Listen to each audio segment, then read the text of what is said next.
Hello and welcome back. It is Monday. I am Mr. Sesotris, and this week, in honor of the release of the Tortured Poets Department, I wanted to do a video about my own favorite tortured poets.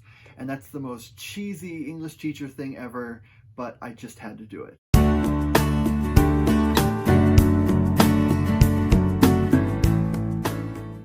So classifying poetry is a multi-layered process.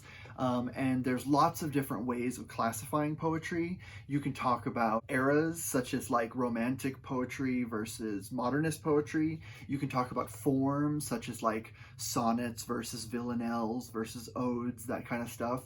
You can talk about like genres of poetry, like confessional poetry or epic poetry.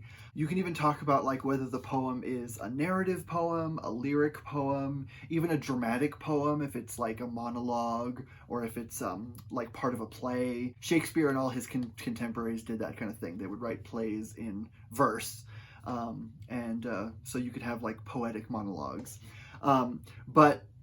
So I'm not going to get into the nitty-gritty of like classifying poetry. I might mention a thing here and there, but poetry is very wide-ranging, and there's a lot of stuff that can appeal to a lot of different people. In like high school, I didn't really think I liked poetry that much. I was very always a cat. I was very ADD, and I would like rush through them, and I wouldn't pay attention. I didn't really know how to read poetry.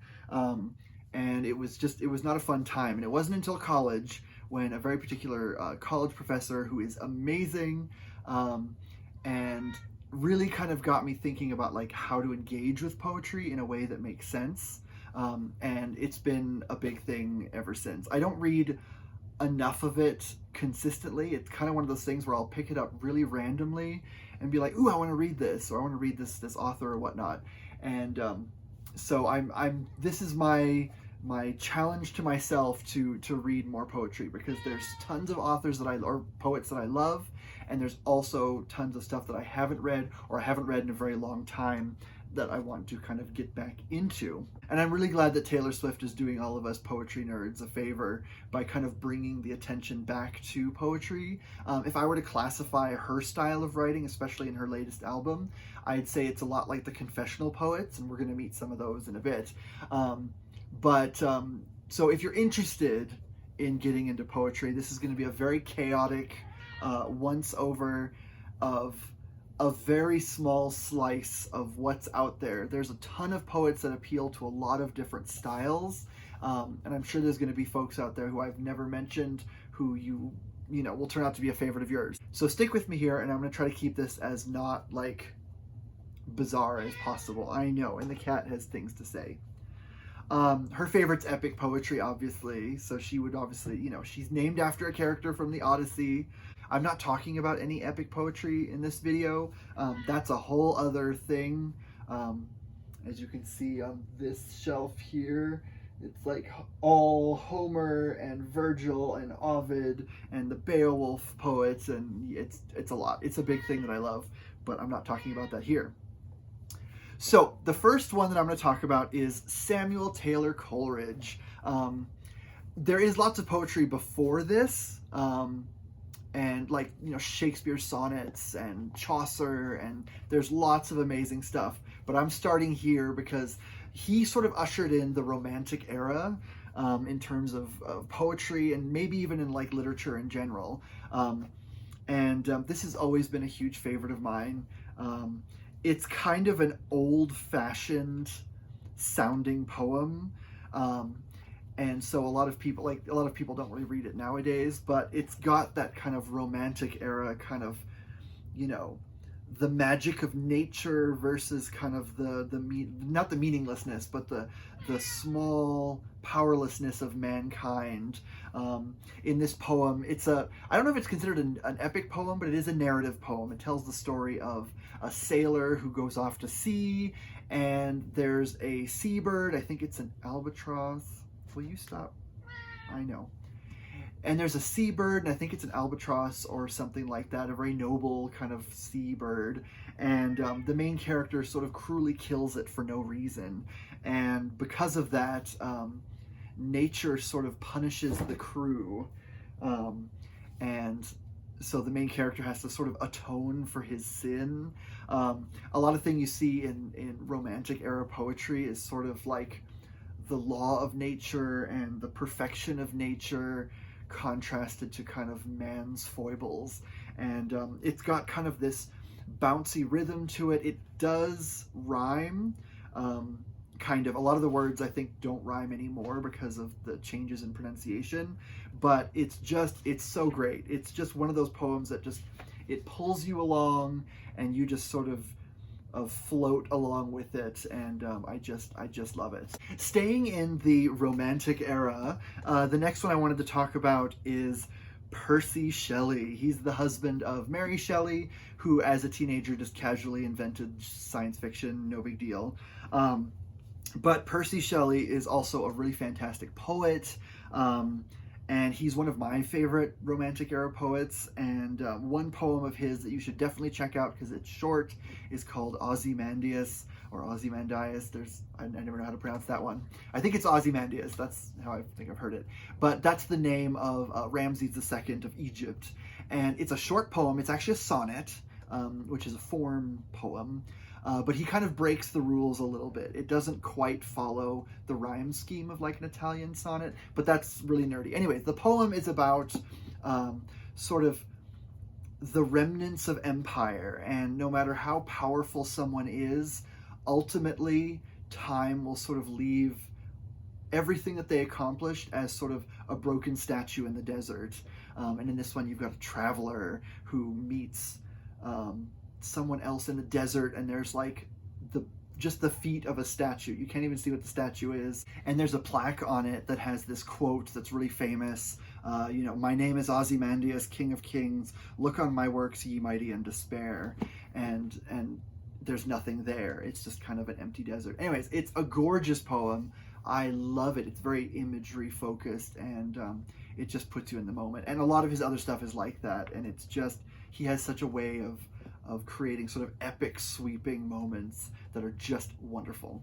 All right, another poet from the Romantic era, I think towards the end of it, is Christina Rossetti, and I adore her. Now, if your only kind of encounter with Christina Rossetti is reading Goblin Market in school, and found it a little kind of strange and off-putting, give her another chance. Goblin Market is a great kind of strange gothic fantasy poem, but it's weird, and a lot of people kind of read that and they're like, okay, and especially when you're a kid, you're like, this is weird, I don't get this.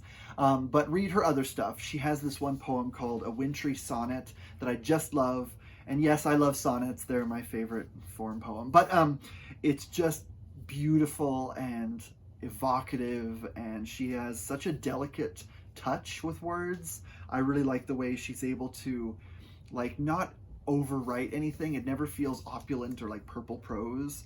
It's just really light, but effective. And again, she's a romantic poet, so you've got that nature versus humankind and the beauty and pristine quality of nature and the kind of transcendental relationship one can have with nature, and it's just great. So Christina Rossetti, I love you. More people need to read your other stuff. English teachers, Goblin Market is cool, and I know you're gonna think that kids will like it because it's got goblins in it, but like, have them read other things. I promise. There's lots of good stuff out there. Next up, we're gonna stay in the 1800s, and this one is a little, not controversial, but it's a little kind of conflicted in how I feel about the fact that we have the poems. So, and that's the collected poems of Emily Dickinson. I love Emily Dickinson. She was so incredibly talented.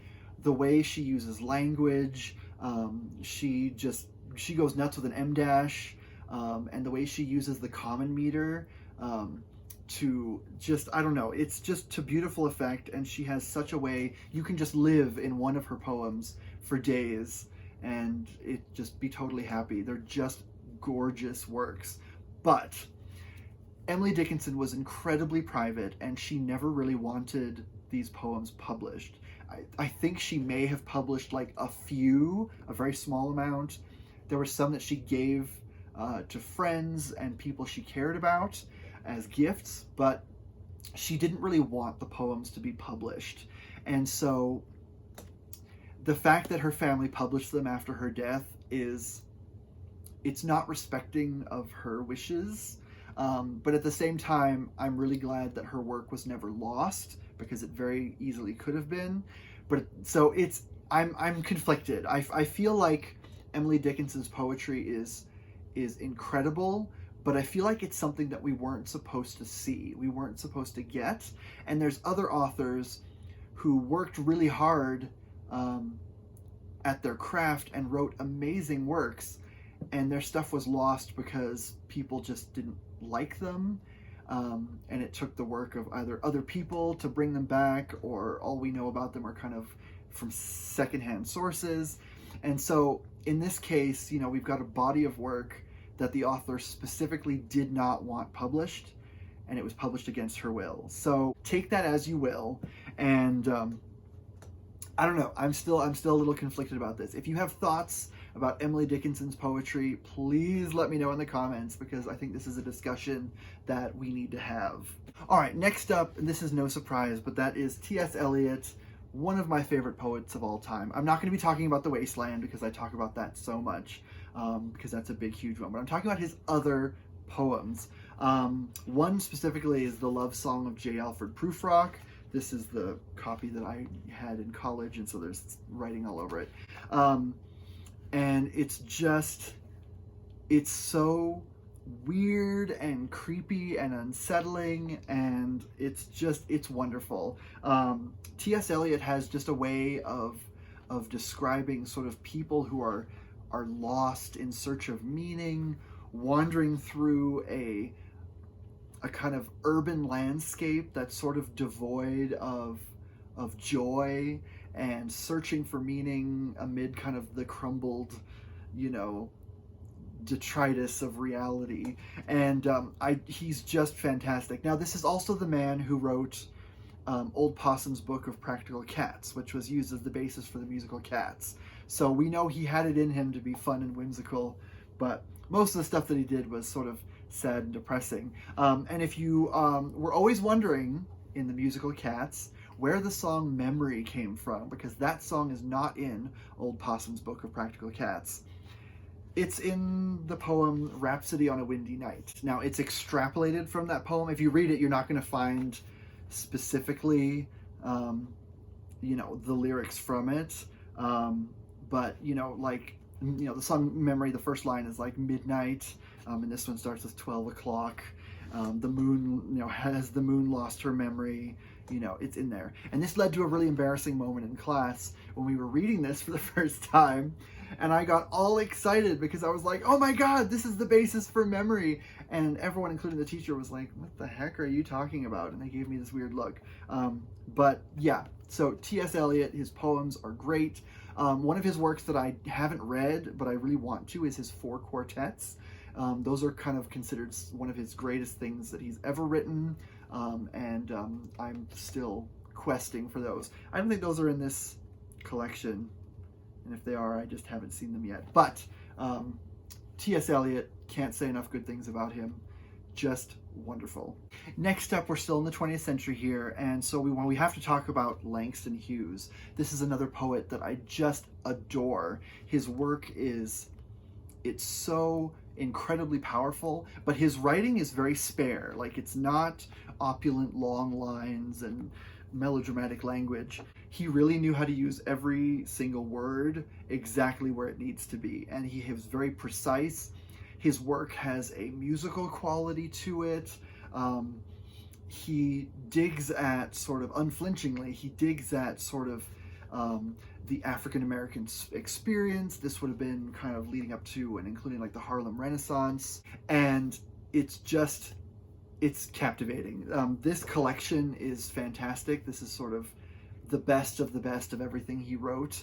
And I just love it. There's a very strong through line of growth and change and evolution and connecting to, ancestral roots in a time when that was very difficult, reacting to the horrors of living in a racist society whose, entire goal is to make sure you're as invisible as possible, and it's fantastic. Langston Huges is just great, and I would definitely recommend it. We did not read enough of his work in school. I had to kind of read his stuff after that, and that needs to change because more people need to read his work. He's terrific. Moving into kind of mid-century in the 1940s, we've got Frank O'Hara. He's one of my favorite sort of contemporary, well, not contemporary poets, because the 40s aren't that contemporary, but I guess, you know, postmodern poets. Frank O'Hara has this very specific style that is hard to describe, but it's like everyday observations. He doesn't editorialize a lot. He just sort of wanders around and just sees what he sees and lets sort of the absurdity of real life kind of write itself. His stuff is funny, it's satirical, it's emotional, it's great. He has this one poem that's wonderful. I think it's just called Poem.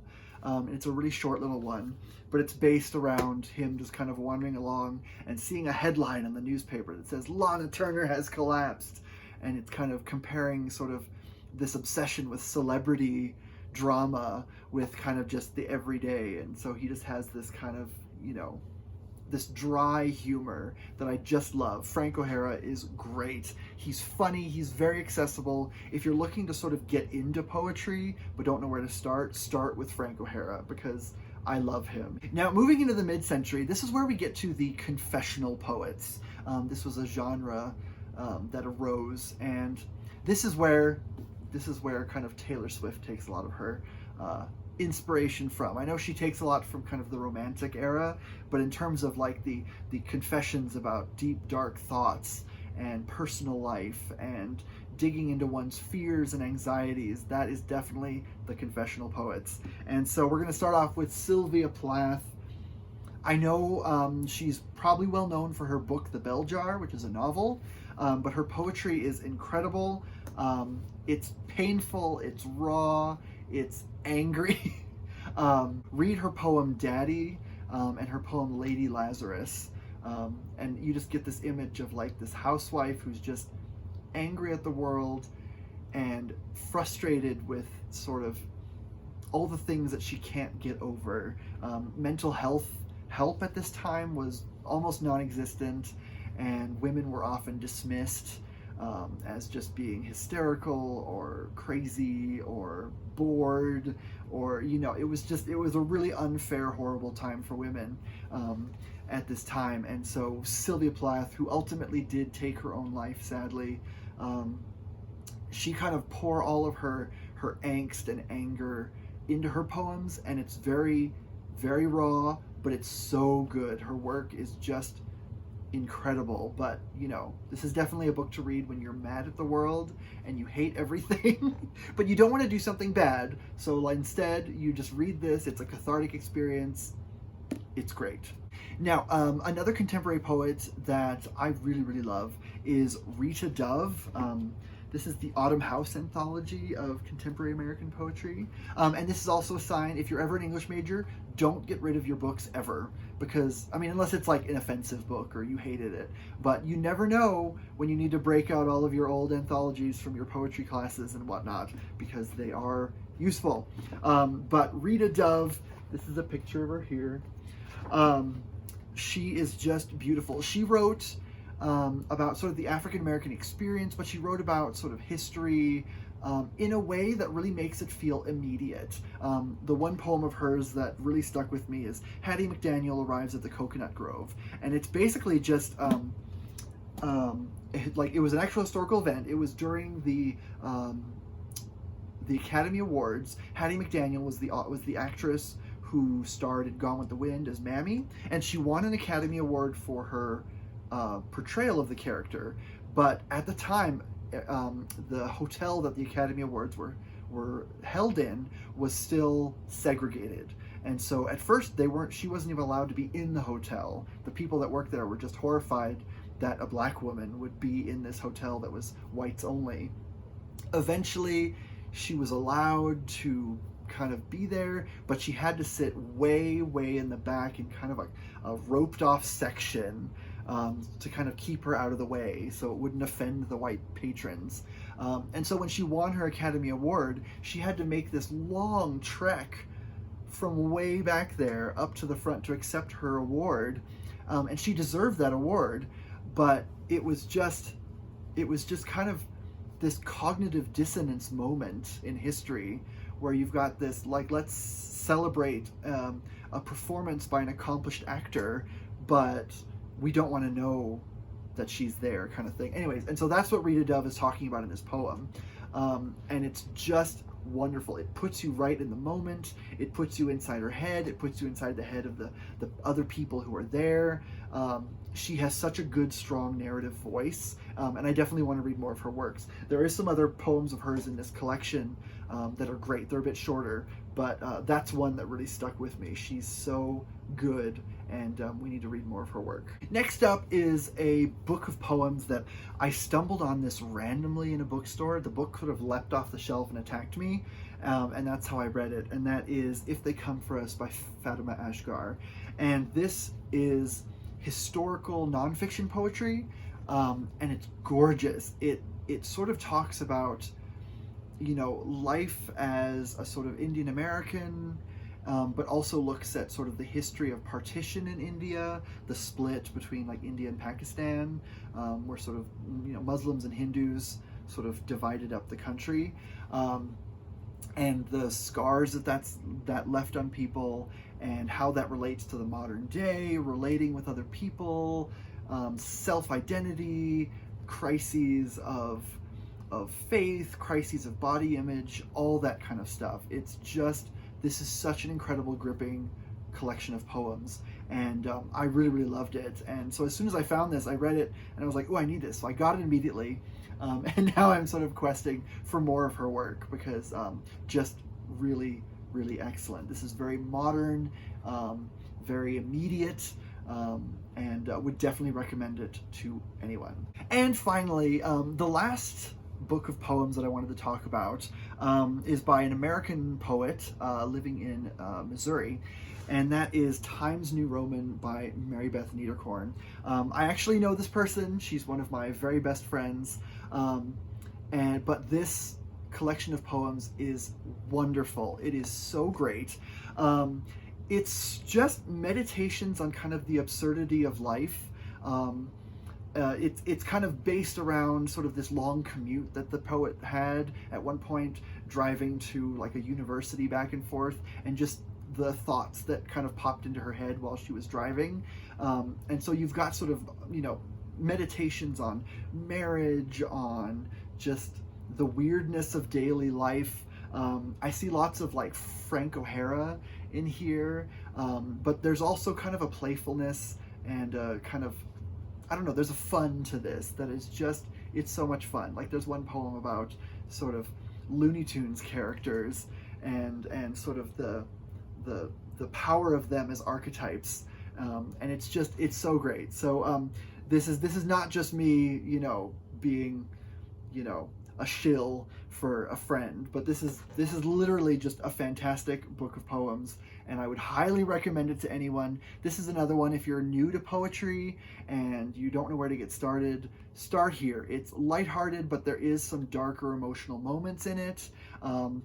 It discusses complex themes, and it's just a lot of fun also. So would definitely recommend this. And Marybeth, we are expecting another book of poems soon. You know, no rush or anything, but just so you know. There's a ton of other stuff. There's poets that I haven't talked about. As I was halfway through this, I thought Edgar Allan Poe is one that I never mentioned. The Raven is a poem that is a ton of fun, and a lot of people take that poem very seriously as sort of like a, you know, a gothic, serious work of horror, but it's much more playful than you think. And when you read it out loud, the best thing about The Raven is just the sound of it, because there's wordplay, internal rhymes. It's a ton of fun. It's so great. And there's another poet that I was thinking of too. She's sort of older, I think from the 1700s, Lady Mary Roth.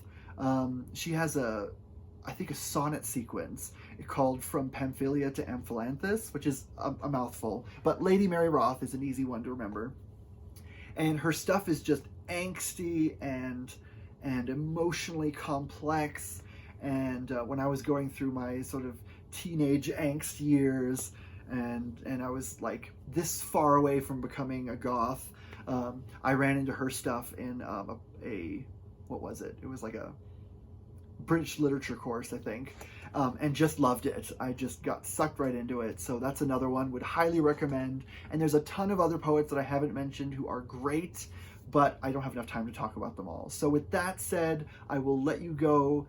You enjoy your week. Happy reading. Enjoy your poetry. And if you need to keep listening to Taylor Swift on repeat, you can do that too. That's very valid. Bye-bye.